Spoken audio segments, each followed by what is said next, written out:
Le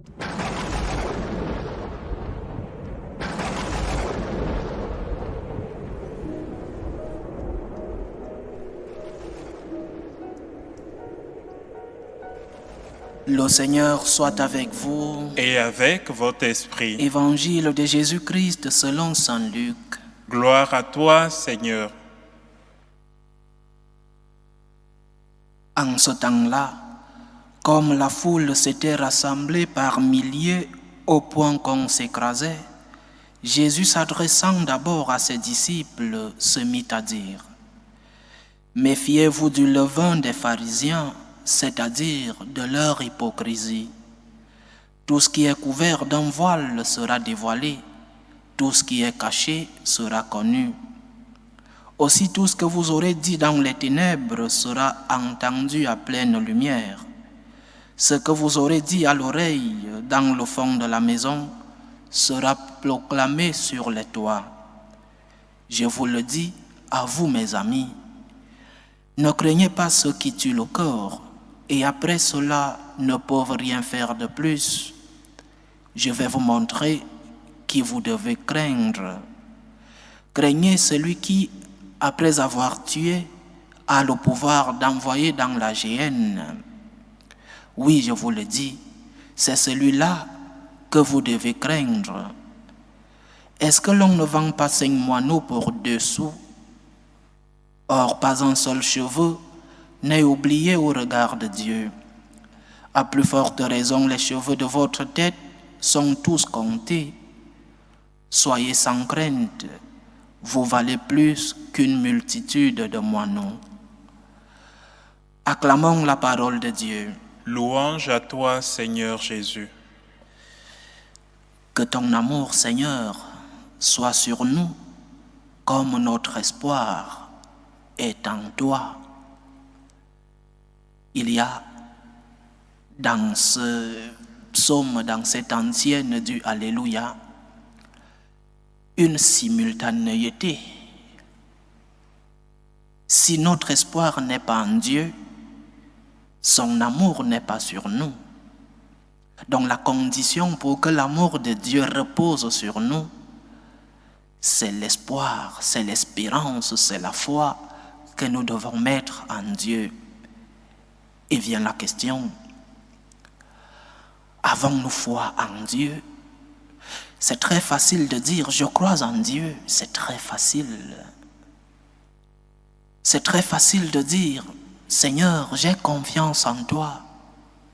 C'est très facile de proclamer que nous avons de l'espérance. Ça, ce sont des mots, des paroles.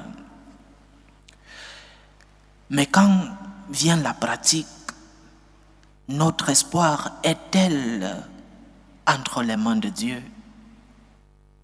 Par exemple, lorsque viennent les moments de difficulté dans la vie, lorsque tu traverses les adversités de la vie, les souffrances, lorsque ta vie semble être dans le fond, lorsqu'il te semble que tu ne peux plus te relever, continues-tu d'avoir cette espérance en Dieu? Ou alors, c'est dans ces moments-là que nous perdons tout espoir.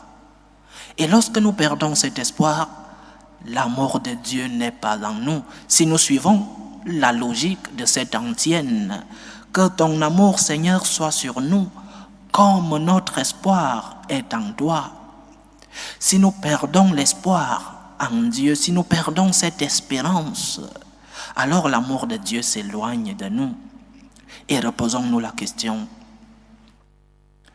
dans des moments difficiles, dans les moments de tourmente, dans les moments de tempête de ta vie, où est ton espoir?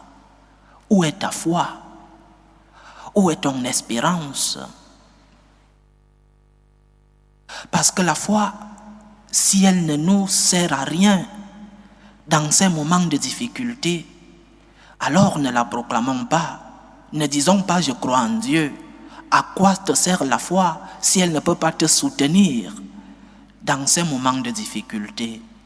À quoi te sert ta foi si elle ne peut pas t'aider à surmonter tes problèmes, à quoi te sert ta foi si lorsque tu es dans une maladie difficile, lorsque tu as perdu un proche de ta famille, lorsque tu as un enfant malade, un époux malade, ou lorsque tes enfants se sont éloignés de Dieu, à quoi te sert ta foi si elle ne peut pas te soutenir dans ces mauvais moments? Si notre espoir n'est pas en Dieu, alors l'amour de Dieu s'éloigne de nous. Ça, c'était une petite méditation sur l'antienne que nous avons lue aujourd'hui. Que ton amour, Seigneur, soit sur nous, comme notre espoir est en toi. Si notre espoir n'est pas en Dieu, alors son amour n'est pas sur nous. Son amour ne repose pas sur nous. Donc, confiance au Seigneur.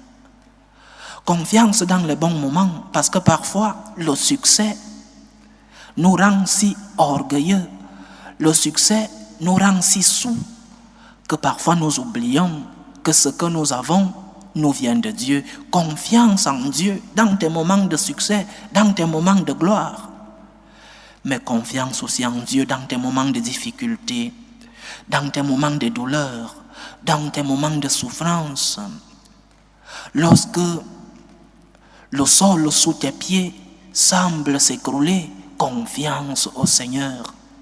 Et lorsque nous aurons fait cette confiance en Dieu, alors son amour reposera en nous. C'est une condition pour recevoir l'amour du Seigneur. Nous devons lui démontrer notre foi. Et la foi se démontre dans la vie quotidienne. La foi se démontre par nos actes de foi. En lui demandant la force, en lui demandant la grâce, lorsque nous vivons des moments difficiles. Mais accrochons-nous sur lui. Seigneur, j'ai confiance en toi. Seigneur, aide-moi dans cette difficulté. Seigneur, aide-moi à ne pas succomber dans cette tourmente.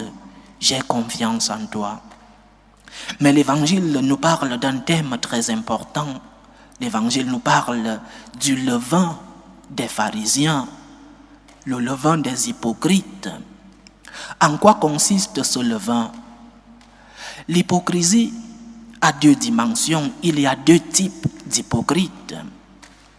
Le premier type, nous voyons des personnes qui vivent dans le paraître, qui montrent ce qu'elles ne sont pas.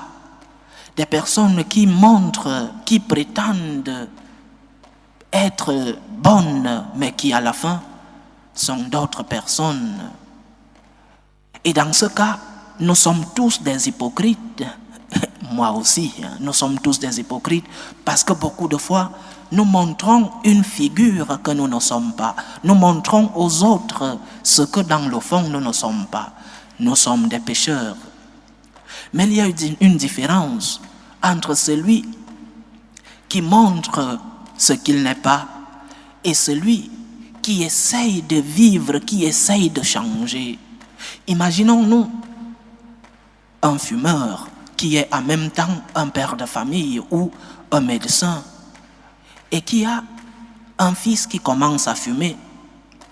Comment ce père fumeur peut-il dire à son fils que la cigarette n'est pas bonne pour la santé? Le fils lui demandera, mais comment tu me dis que la cigarette n'est pas bonne pour la santé alors que toi tu y es depuis des dizaines d'années? Mais imaginons-nous si ce père, en disant cela, ce fils ajoute, mon fils, je suis un fumeur, j'essaye de laisser ce vice et comme je lutte chaque jour pour le laisser, je sais que c'est mauvais, c'est pourquoi je te donne ce conseil. C'est-à-dire, il y a une différence entre un pécheur et un corrompu. Le pécheur reconnaît ses fautes, le pécheur reconnaît qu'il vit